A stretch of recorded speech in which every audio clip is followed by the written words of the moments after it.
Hi అండి, నేను ఇప్పుడే మా అమ్మ వాళ్ళ వాటర్ ప్లాంట్కి వచ్చాను. అమ్మ వాళ్ళది బిజినెస్ ఉంది, మినరల్ వాటర్ బిజినెస్ ఉంది. ఇప్పుడే వచ్చాను అనమాట.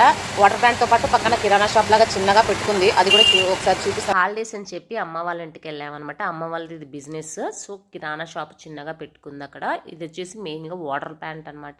సో పక్కన ఉన్న విలేజెస్కి వాటర్ అంతా సప్లై చేస్తాము. చిన్న చిన్న ఆటోల ద్వారా సప్లై చేస్తారు. సో చిన్న చిన్నవి కావాల్సినవి హైవేలో ఉంటుంది. ఇది వచ్చేసి చిన్న చిన్న కావాల్సినవన్నీ ఐటమ్స్ పెట్టుకుంది. సో సాయిరంగా డ్రింకింగ్ వాటర్ అనమాట. శ్రీ సాయిరంగా డ్రింకింగ్ వాటర్ అంటే రంగా వచ్చేసి శ్రీరంగా వచ్చేసి మా డాడీ పేరు.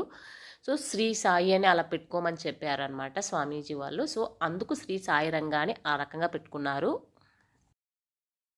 ఈ డ్రింకింగ్ వాటర్ అనేది ఎంత ముఖ్యమో మనకి అందరికీ చాలా బాగా తెలుసు. సో దీన్ని మెయింటైన్ చేయడం కూడా చాలా కష్టం అనమాట. వాటర్ లేకపోతే బిజినెస్ అంతే డౌన్ అయిపోతుంది. ఇందాక మీరు చూసిన ఫోటో మా నాన్నది.